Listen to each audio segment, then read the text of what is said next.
Riuh pilkada serentak mulai menjadi sorotan. Tak tanggung-tanggung, beberapa petinggi partai politik dan akademisi menilai pilkada Jakarta yang tetap menjadi pusat perhatian tak lepas dari cawe-cawe yang dilakukan Presiden Joko Widodo. Ketua Umum PSI yang juga anak Presiden, Kaesang Pangarep dikabarkan didorong ke partai-partai yang tergabung dalam Koalisi Indonesia Maju yang terbentuk ketika Pilpres lalu sebagai calon gubernur Jakarta. Meski hal tersebut dibantah petinggi partai-partai dari Koalisi Indonesia Maju, PKS yang telah mengunci Anies Baswedan tetap bersuara keras. Tak hanya itu, PDIP yang tergabung dalam kekuasaan pun menilai praktik cawe-cawe yang dilakukan Presiden sudah lama terjadi. Meski bukan ibu kota negara lagi, Jakarta sebagai pusat industri, perdagangan, dan keuangan ternyata masih menjadi primadona investor. Apalagi APBD tahun 2024 sebesar 81,71 triliun rupiah menjadi yang terbesar di Indonesia. Apakah langkah tersebut bisa sukses dan mendapat dukungan banyak partai? Tim TV One mengabarkan.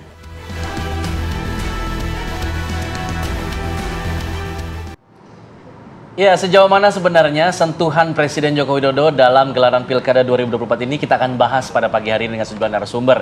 Sudah hadir di studio dan melalui sambungan daring ada sejumlah narasumber. Di studio dulu kita kenalkan ada Bang Henry Satrio selaku analis politik Universitas Paramadina Jakarta. Selamat pagi. Selamat pagi, Bang Henry. Assalamualaikum. Waalaikumsalam warahmatullahi. Di sebelahnya yang sudah tidak asing lagi, sudah sering muncul di TV One. Tentunya ada Bang Habibur Rahman selaku Wakil Ketua Partai Gerindra. Selamat pagi. Selamat pagi, Bang Habib. Waalaikumsalam. Sementara itu kita masih menunggu ada Grace Natali, staf khusus Joko Widodo, dan juga ada Aryo Seno Bagaskoro selaku politikus PDIP nanti akan bergabung melalui sambungan daring online.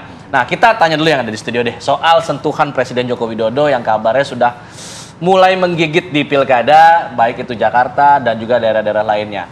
Nah, belakangan ada nama Kaesang yang melejit elektabilitasnya di Jawa Tengah. Nah, ini apakah ini kemudian, saya mau ke Bang Henry dulu deh, Bang Henry, supaya makin rame nih. Apakah kemudian ini merupakan memang bentuk dari pengaruh dari Pak Presiden Joko Widodo untuk bisa meraup semua pilkada yang ada di daerah Indonesia ini, atau ini hanya sebuah kebetulan saja bahwa Kaesang ada di umur yang pas untuk bisa maju di pilkada? Satu-satu nih, kalau dari hasil surveinya yang kemarin, kawan LSI itu kan ada dua ya, terbuka dan tertutup. Terbuka tuh Kaesang nggak masuk tuh, jadi artinya begitu ditanya top of mind, nggak masuk tuh. Jawa Tengah nggak salah ya, Jawa Tengah ya. Begitu disodorkan nama, baru kemudian terpilih dan disimulasi 6 nama, seingat saya. Ini saya waktu itu di TV One juga saya tahu dia masuk di simulasi 6 nama, masuklah dia di atas 20%. Jadi artinya kalau top of mind tuh belum ada namanya dia di warga Jawa Tengah gitu. Kenapa tiba-tiba masuk ya mungkin karena pihak LSI memasukkan nama dia gitu sehingga namanya ada. Kemudian kenapa begitu besar ya pasti ada Jokowinya di belakangnya kan, karena Pak Jokowi punya anak yang namanya Kaesang. Yang menarik kan sebetulnya ini Mas Kaesang kayak muter nih, namanya disebut di Depok, di Jakarta, di Surabaya, kemudian Jawa Tengah. Beberapa wilayah gitu ya. Iya kayak nyari yang bisa pas yang mana nih kan. Kalau di Jakarta ada Anies Baswedan, kalau Anies dapat tiket susah nih ngalahin Aniesnya, makanya dari awal didorongnya udah bersama-sama Anies deh. Cuma kelihatannya Anies kan belum mau tuh. Kemudian di Surabaya apakah bisa melawan Eri dan Armuji incumbent, itu juga nampaknya berat. Dicoba di Jawa Tengah. Nah ini yang menarik nih sebetulnya. Kita bisa lihat Pak Jokowi cawe-cawe itu dari Jawa Tengah nih. Di Jawa Tengah itu ada calon kuat kan, Pak Lutfi, Kapolda Jateng, yang katanya sudah mendapatkan restu dari Pak Jokowi.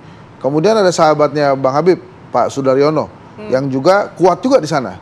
Sudah dipersiapkan juga oleh Gerindra untuk maju di Jawa Tengah. Kemudian satu lagi adalah timnya Mas Seno Bagaskara. Itu kan ada macam-macam, ada Mas Hendy, kemudian ada Komandante Bambang Pacul. Nah jadi kita bisa lihat di sana, nama Kaesang kan agak tertinggal sebelumnya. Orang tuh membicarakan Lutfi, Sudaryono, Hendy gitu ya, Hendardi ya, mantan wali kota Semarang. Kemudian ada nama Kaesang. Menariknya adalah tadinya saya berpikir bahwa sangat mungkin Ahmad Lutfi dan Sudaryono itu dijadikan satu. Entah Sudaryono yang gubernur atau Ahmad Lutfi yang gubernur. Tapi dengan adanya nama Kaisang, berubah tuh. ini bisa berubah, bisa jadi Pak Sudaryononya akhirnya ngalah tuh, nggak Bang akan Hensat, bersama. kalau melihat nama Kaisang tadi kan Bang Hensat bilang belum muncul tadinya, kemudian muncul. Apakah ini bisa dikatakan apa yang disampaikan oleh PDI Perjuangan dari keterlibatan Presiden di Pilpres, kemudian pada saat ini terbukti begitu dengan memasukkan nama Kaisang? Itu nggak usah. Dari mana itu? Tunggu sebentar. Yes, itu nggak usah dibuktikan. Oke. Itu nggak usah dibuktikan. Kenapa? Karena itu persepsi publik yang pasti kan publik kan bisa ngira-ngira, Bang. Maksudnya Kaisang kan sudah jelas anaknya Pak Jokowi. Kemudian ada Pak Jokowi, ada persepsi publik pasti yang menyatakan itu. Yang nggak apa-apa juga. Jadi nggak usah dibuktikan. Sah-sah saja sebenarnya. Nah, publik yang mana tinggal kan? Ya, ini saya tadi. Tadi saya yang ngomong tuh. Nah, itu apakah boleh Mas Kaisang maju? Ya boleh. Secara hak politik itu hak dia. Gitu ya. Apakah kemudian Pak Jokowi cawe-cawe? Kalau kemudian ada publik mempersepsikan itu, nggak apa-apa juga. Nggak usah dibuktikan juga. Karena kenapa ujung-ujungnya adalah kita sudah memilih demokrasi, kita sudah memilih demokrasi, dan itu hak politik gitu. Jadi nggak usah kita menghabiskan waktu membicarakan atau membahas persepsi apakah Pak Jokowi cawe-cawe atau tidak. Kalau ditanya Pak Jokowinya pasti enggak, ditanya Kaisangnya juga enggak, ditanya Mas Habib aja enggak kan. Jadi mau saya ya udah gitu, biarkan saja ada dua persepsi ini. Tapi kemudian apakah Mas Kaisang ini akan maju terus? Nah ini kita lihat gitu, karena ini menarik Jawa Tengah seperti tadi saya katakan. Dua penguasa rezim nih, Pak Jokowi dan Pak Prabowo sama-sama punya jagoan.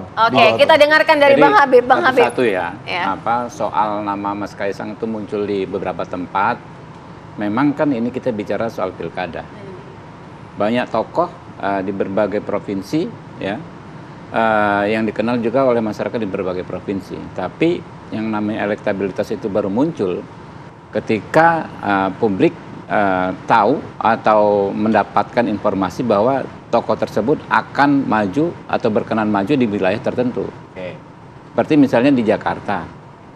Ada sebetulnya tokoh yang bagus, misalnya Ibu Khofifah. Ya. Tokoh nasional ya. Namanya nggak muncul karena orang tahunya Ibu Khofifah itu majunya Jawa Timur. Begitu juga Pak Lutfi. Tokoh yang bagus juga, etnik Jawa, kemudian pengalaman di kepolisian, ya, dikenal luas sebagai polisi yang berprestasi, nggak muncul di daerah lain selain Jawa Timur.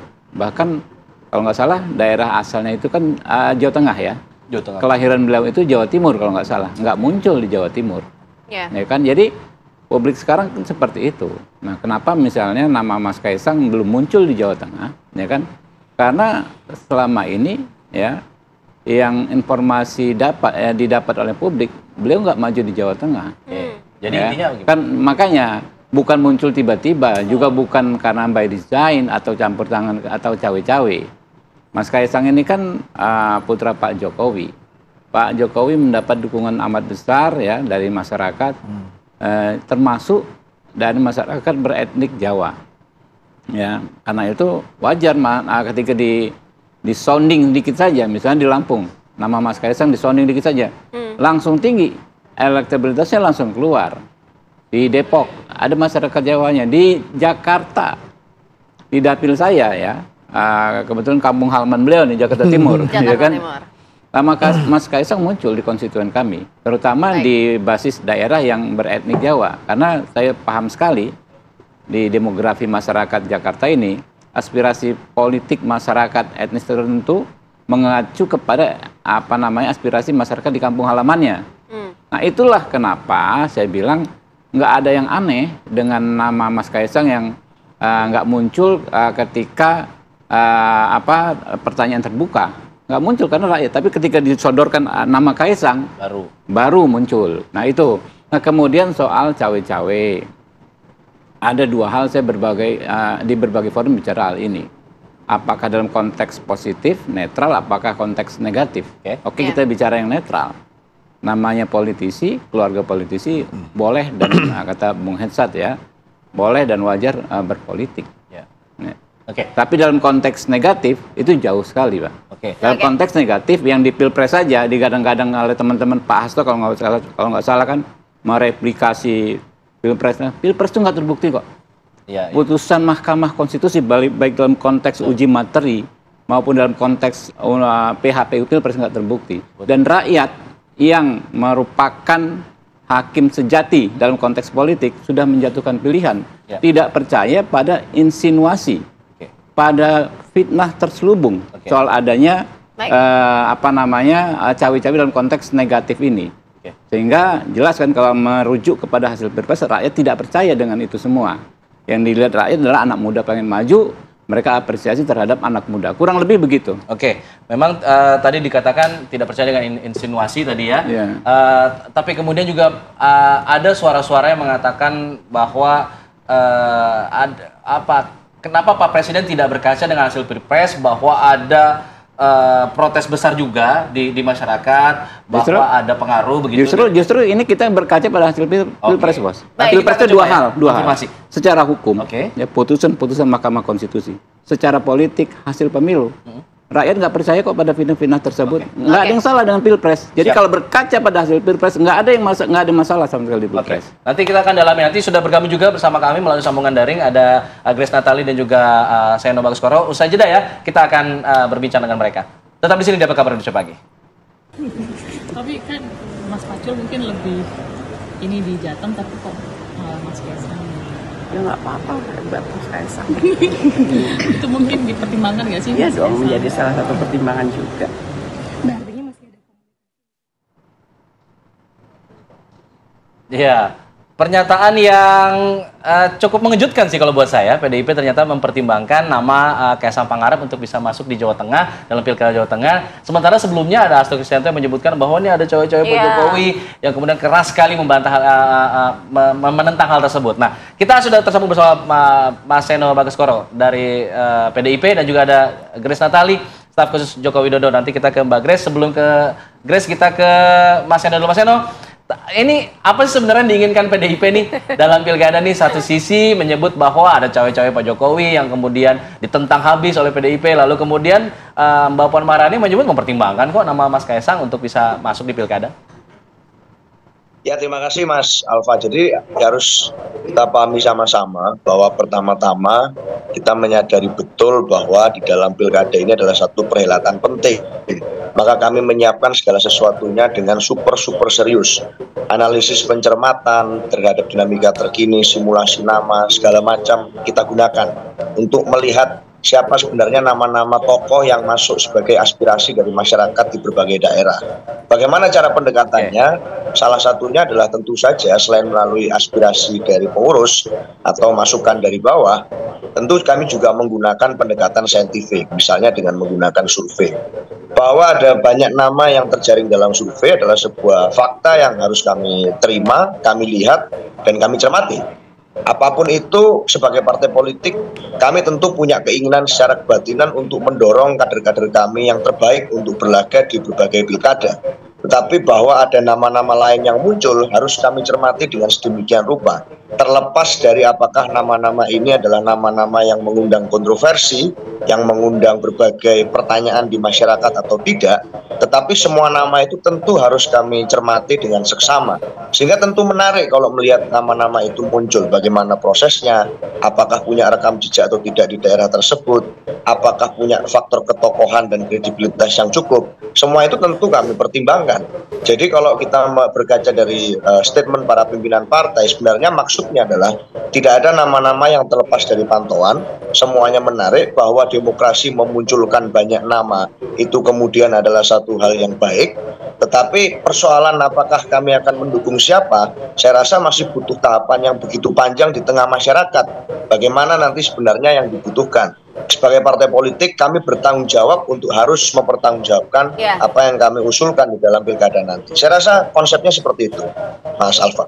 Mas Seno, apakah dengan adanya pertimbangan terhadap nama Kaisang ini menggugurkan kata-kata yang sempat dilontarkan oleh PDI Perjuangan, cawe-cawe presiden? Loh, hari ini kita melihat kalau kemudian apa yang terjadi di Pilpres yang kami kritisi kemarin, tidak ada satupun sikap kami terkait dengan kritisisme kami di Pilpres itu yang gugur atau selesai begitu saja. Di Rakernas sudah disampaikan, dan sebelum Rakernas pun sudah kami sampaikan bahwa sikap kami tetap kritis dan kami prihatin terhadap apa yang terjadi di dalam cerminan Pilpres kemarin, dan kami akan berupaya begitu keras untuk menjaga agar pilkada besok kita bisa mengalami pilkada yang berkualitas. Tetapi tentu saja kalau bicara tentang cawe-cawe, sekarang yang memberikan penilaian bukan hanya kami, ada banyak masyarakat kalau di media sosial yang mencermati apakah bagaimana proses satu orang menjadi seorang pemimpin. Apakah itu melalui mekanisme hukum yang sudah disepakati bersama sebagai aturan main atau tidak? Apakah itu menjadi satu bagian yang sehat bagi contoh berproses atau tidak? Itu menjadi satu catatan di masyarakat, bukan lagi di kami. Nah, tugas kami hari ini adalah untuk memastikan dan menyampaikan agar kami dapat tetap membuktikan bahwa asas yang kami percaya, yaitu asas kaderisasi, asas mau turun ke bawah, asas bergotong royong, itu bisa terjaga di pilkada. Nah, persoalan cawe-cawe saya rasa saya sepakat dengan Bang Hensat. Nanti dengan berjalannya waktu semuanya akan terbukti dengan lebih gamblang. Saat ini tentu kami lebih baik menginvestasikan energi untuk mempersiapkan kader-kader internal kami daripada sibuk mengomentari atau membaca kader-kader di luar internal kami. Oke, saya ingin ke Mbak Grace. Mbak Grace, sejauh mana sih sebenarnya perhatian atau fokus Pak Presiden Joko Widodo terhadap pilkada ini sampai kemudian santer beredar ada isu cawe-cawe lagi di pilkada? Ya, selamat pagi semuanya, Mas Seno, Mbak Sera, Mas Alfat, Mas Hensat, dan juga Bang Habib. Terima kasih untuk kesempatannya. Untuk Pak Presiden, di saat ini kita sudah menghitung bulan ya menjelang masa transisi. Fokus dari Pak Presiden seperti yang beliau juga sampaikan berulang kali adalah menjaga stabilitas politik dari turbulensi yang kemudian bisa mengganggu stabilitas proses transisi dan juga ekonomi negara. Jadi hari-hari ini Presiden itu fokus melaksanakan tugas-tugas kenegaraan, memastikan proyek-proyek strategis nasional berjalan tepat waktu agar ketika beliau serah terima kepada Presiden terpilih selanjutnya itu bisa berlangsung dengan baik. Kita ketahui hari ini kan kita tidak hidup dalam ruang hampa ya. Indonesia, apa yang terjadi di dalam negeri, apa yang terjadi di luar negeri itu bisa punya kaitan atau dampak langsung kepada ekonomi misalnya, bisa berdampak positif atau negatif kepada persepsi market, bisa menyebabkan arus uang masuk dan keluar dengan cepat yang bisa misalnya mengganggu stabilitas rupiah gitu. Jadi perhatian Presiden itu tidak mikro ngurusin siapa calon-calon yang kita lihat beredar ya. Saya lihat di sejumlah media massa ada orang-orang yang dijuluki misalnya calon istana begitu kan. Presiden itu punya urusan yang jauh lebih besar. Beliau ingin memastikan bahwa tugas-tugasnya sebagai kepala negara itu beres di saat atau sebelum masa transisi. Kalau kita lihat Presiden ini keliling terus, kerjanya belusukan nasional, nggak berhenti-berhenti, selalu kita lihat melakukan kunjungan kerja ke daerah-daerah, itulah fokus beliau. Jadi kalau dikatakan cawe-cawe, apalagi seolah-olah mengatur bagaimana pilkada, siapa yang bertanding, dan bahkan ada isu yang di luaran mengatakan menjegal calon A, calon B, itu saya pikir sebuah tuduhan yang tidak berdasar dan sangat berlebihan.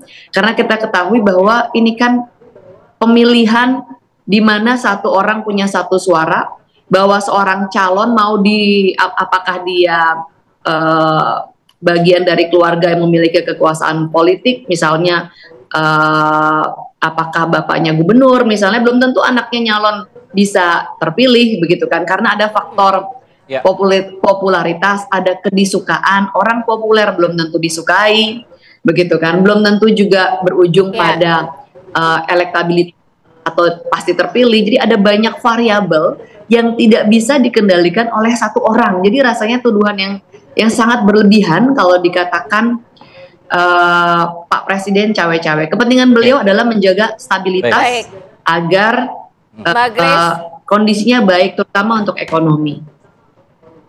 Mbak Grace, ada sejumlah partai politik, salah satunya PKS, Sekjen PKS yang menyebutkan bahwa Presiden ini menyodorkan nama Kaesang. Tanggapannya Mbak Grace? Ya, itu adalah informasi yang tidak jelas sampai hari ini apa buktinya. Dan kalau tidak ada bukti yang jelas bahkan sudah dibantah ya, kalau saya tidak salah teman-teman dari Gerindra sudah mengatakan nggak ada tuh Pak Presiden menawar-nawarkan ke sejumlah partai, kemudian dari PAN juga sudah membuat pernyataan yang sama. Saya pikir kalau ini pernyataan yang tidak ada fakta yang jelas tetapi sudah diumbar dengan vulgar ke publik, maka ini adalah sebuah kebohongan publik yang harus dipertanggungjawabkan, diluruskan oleh pihak yang melontarkan hal tersebut. Dalam hal ini terkait ini yaitu Pak Sekjen PKS. Karena tidak ada dasarnya sama sekali, bahkan partai-partai yang disebut-sebut ditawari itu saja sudah memberikan pernyataan bahwa tidak ada Pak Presiden menawar-nawari nama Mas Kaesang. Jadi ini adalah sebuah kebohongan publik yang sangat disayangkan bahwa figur sekelas Sekjen harusnya membuat pernyataan yang bisa dipertanggungjawabkan dengan dasar data dan fakta yang jelas. Baik. Baik, saya ingin ke Bang Henry sebenarnya. Tadi bantahan sudah keluar secara keras gitu ya. Bantahannya tidak ada cawe-cawe lah, nggak mau ngurusin yang cuma pilkada segala macam. Tapi sebenarnya pilkada ini penting nggak sih buat seorang presiden yang sebentar lagi mau berganti transisi ke pemerintahan baru? Apa sih ada kepentingan yang mendesak nggak sih untuk bisa mengurusi pilkada begitu? Mungkin nanti dijawab setelah jeda ya. Setelah jeda kami kembali di Apa Kabar Indonesia Pagi. Insat aja dah nggak apa-apa. Kita ridho kalau Pak Insat yang ngomong. Ya, Bang Henry tadi menjawab pertanyaan saya menggantung seberapa penting sih bagi seorang presiden yang sebentar lagi masuk masa transisi pilkada ini bagi beliau begitu. Apakah ini tidak dipandang sebagai sebuah strategi politik ke depannya untuk karena ada anaknya di situ yang sekarang sedang digadang-gadang untuk bisa maju. Kalau sebagai presiden ya beliau berkepentingan ya dipilihnya sosok-sosok yang memang number one, grade-nya number one gitu. Untuk memimpin daerah, karena kan dia juga ingin legasinya tuh ada. Cuma kan ada peraturan yang memberatkan gitu, kalau udah lolos DPR dia mesti mundur kan. Nah itu terkadang wakil-wakil rakyat yang grade 1 macam Bang Habib ini enggan juga gitu, harus mengundurkan diri, kemudian bertarung lagi di pilkada. Nah lagi-lagi kita masuk ke persepsi kan dilihat ya bahwa Pak Jokowi selain negarawan, selain presiden dia juga seorang ayah. Publik kan berguncing juga. Wah ini dari 3 anaknya 1 nih belum kena nih Mas Kaesang nih kan, walaupun dia sudah jadi ketua umum partai. Tapi kan Mas Gibran sudah lolos wapres, Mas Bobi akan bertarung di Medan. Nah, Dek Gibran nih gimana? Gitu. Jadi, Dek Kaesang nih gimana? Jadi persepsi publik itu pasti macam-macam. Jadi kita juga nggak bisa memaksakan bahwa oh enggak nih nggak cawe-cawe nih. Oh ini cawe-cawe enggak, karena pastinya ada pikiran-pikiran nakal dan liar juga di publik bahwa memang Kaesang disiapkan. Tapi ya itu tadi, lagi-lagi dalam demokrasi, karena one man one vote, jadi akhirnya ujung-ujungnya ya rakyat juga yang menentukan. Nah Mas Kaesang ini mau di mana, itu kan juga masih misteri kan. Ini seperti sedang dijajal aja. Depok susah, Jakarta susah, Surabaya sulit juga, Jawa Tengah. Nah itu tadi konflik kepentingannya banyak, dan tadi saya sebutkan ada Pak Daryono, ada Pak Lutfi gitu. Nah ini mau di mana lagi nih? Mau digeser ke Bali? Wah kandang banteng banget gitu ya. Mau kemana misalnya? Ujung-ujungnya nanti misalnya di Sleman seperti gosip-gosip awal gitu. Nanti kita tunggu aja di mana. Tapi yang jelas pasti kan ini bagian dari strategi politik juga. Nah buat banteng PDI Perjuangan gimana? Ya PDI Perjuangan punya persepsi bahwa Jawa Tengah itu kandang mereka. Mereka nggak pengen kalah di situ. Hanya saja kalau dari survei yang kemarin kita lihat, nama jagoannya PDI Perjuangan itu masih berada di bawah Ahmad Lutfi dan Pak Daryono kalau saya nggak salah. Apalagi ada Kaesang di sana. Maka mungkin akan terjadi komunikasi yang tidak biasa yang dilakukan oleh untuk di Jawa Tengah PDI Perjuangan untuk Jawa Tengah. Supaya minimal misalnya dia jadi wakilnya Lutfi atau wakilnya Pak Daryono, yang penting kandang banteng itu masih tetap dikuasai gitu. Nah itu kan menarik ya di pilkada, dan jago-jago lokal ini akan bertarung, walaupun kalau di Jawa itu bisa saja banyak perpindahan jago lah gitu, kayak misalnya Ridwan Kamil kan didorong Gerindra ke Jakarta dan lain-lain. Jadi kalau tadi pertanyaannya Pak Jokowi punya kepentingan nggak? Ya berkepentingan. Untuk apa ya? Untuk legasinya dia sebagai Presiden Republik Indonesia.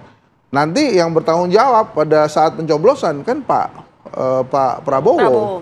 Pak Prabowo 1 bulan setelah dia dilantik itu akan bertanggung jawab terhadap pelaksanaan pilkada. Apakah Pak Jokowi masih bisa cawe-cawe misalnya? Ya itu lagi-lagi persepsi liar itu terjadi. Kalau menurut saya publik sangat mengharapkan Prabowo sekarang ini.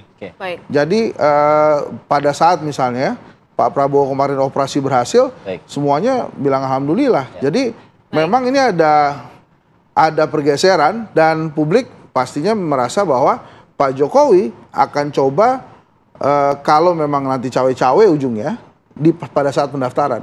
Tapi misalnya pada saat pencoblosan nanti Pak Prabowo dan Pak Prabowo sangat demokratis orangnya.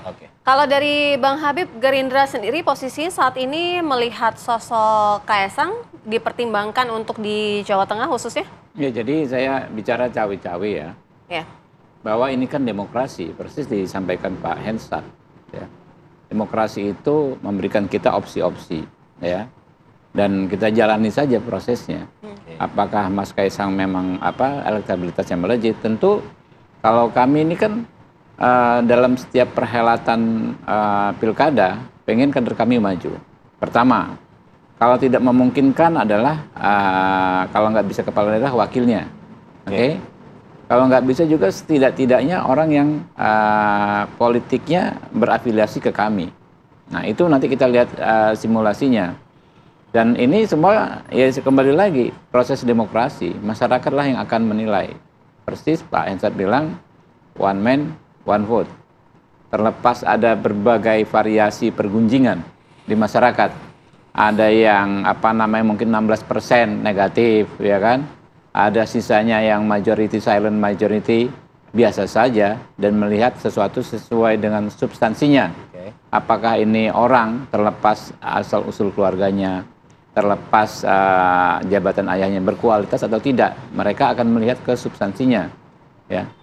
Kita lihat nanti, ya, publik yang akan menentukan. Jadi sikap kami, partai kami terus berproses, karena kami juga kan di Jawa Tengah atau di Jakarta, dimanapun sebagian besar kami tidak bisa menentukan calon sendiri. Gitu. Tapi soal yang tadi ketika nanti Pak Prabowo sudah menjabat, Pak Prabowo yang akan mengawasi kan untuk pada saat pencoblosan di pas pemilu pilkada.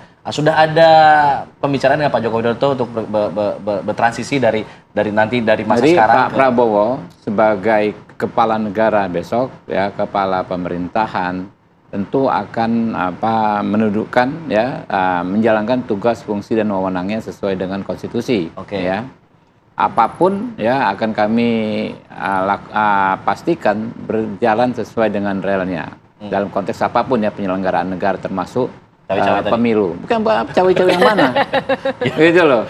Anda cawe-cawe versi Anda yang negatif apa yang netral, ya kan? Kalau yang netral nggak ada masalah, gitu kan, ya. Kalau yang memang Anda ada praduga negatif, ya hak juga. Cuma memang tinggal dibuktikan saja. Baik, selanjutnya ke Mas Seno.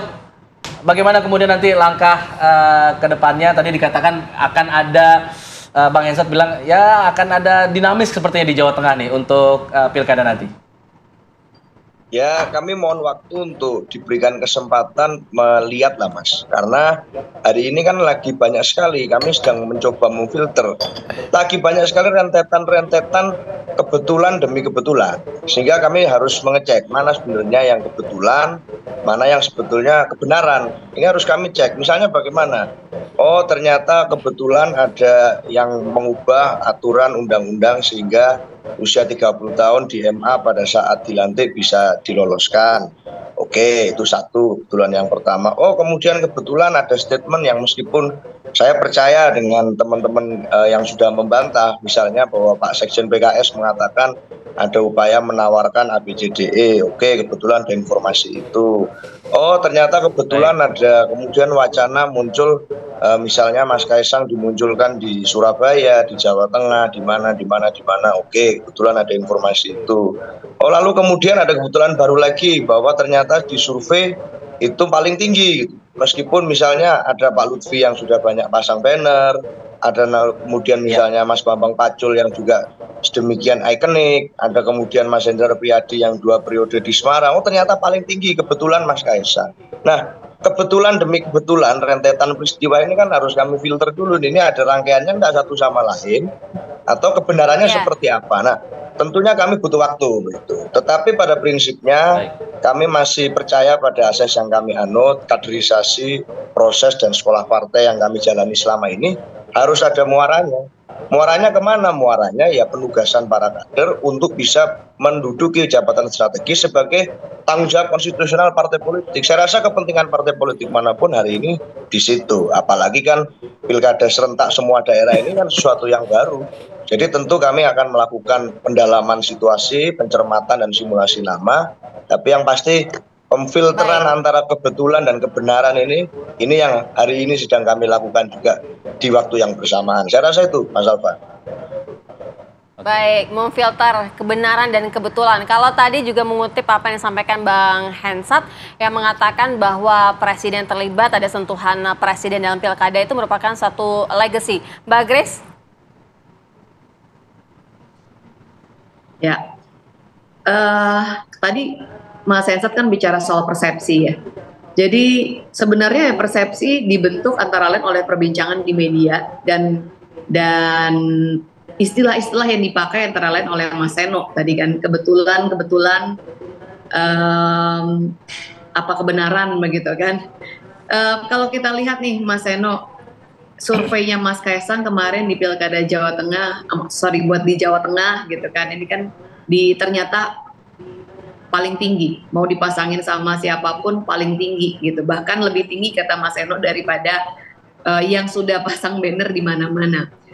Ini kan survei tidak bisa disetting ya, dan jangan-jangan bukan sebuah kebetulan, tetapi kalau kita lihat nih, jadi jangan disimplifikasi menjadi sebuah kebetulan yang kemudian orang itu digiring untuk berpikir tentang teori-teori konspirasi. Padahal kalau kita cek, ya karena dibicarakan, baru bergerak dikit gitu Mas Kaisang, dibicarakan oleh pengamat, dibicarakan oleh media, mungkin juga diserang oleh buzzer gitu kan. Akhirnya popularitasnya jadi naik gitu kan. Orang jadi membicarakan, jadi memikirkan Mas Kaisang di dalam bursa calon-calon orang yang mungkin akan berkontestasi dalam pilkada gitu. Jadi saya pikir jangan terlalu disimplifikasi, lalu orang digiring untuk berpikir bahwa oh ini pasti ada campur tangan siapalah gitu ya, kekuatan yang lebih besar hanya karena Mas Kaisang kebetulan adalah juga seorang anak presiden. Tapi ya memang dibicarakan terus seperti hari ini, apapun pergerakannya membantu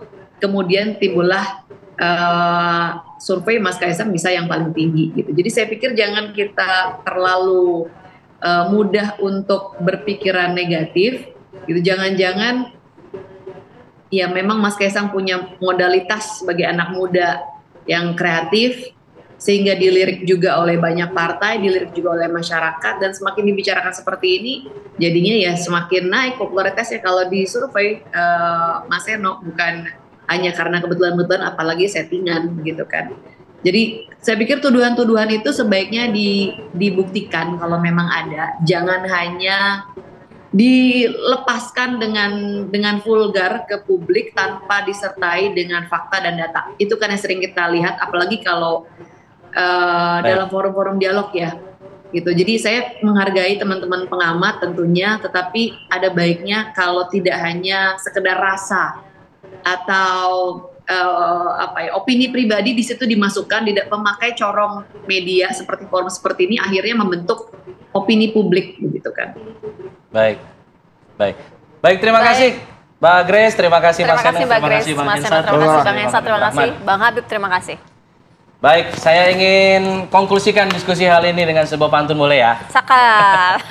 Makan buah kiwi berwarna merah, makannya 1, pengennya 3. Katanya butuh restu Pak Jokowi untuk jadi kepala daerah. Kalau saya hanya butuh restu ayahmu untuk jadi kepala rumah tangga. Terima kasih semuanya ya. Terima kasih. Kami jeda dulu, kami akan kembali lagi nanti dengan informasi seputar sidang pra-peradilan Peggy yang terus bergulir hari ini juga akan digelar. Kita akan simak nanti informasinya usai jeda. Tetap di sini di Apa Kabar Indonesia.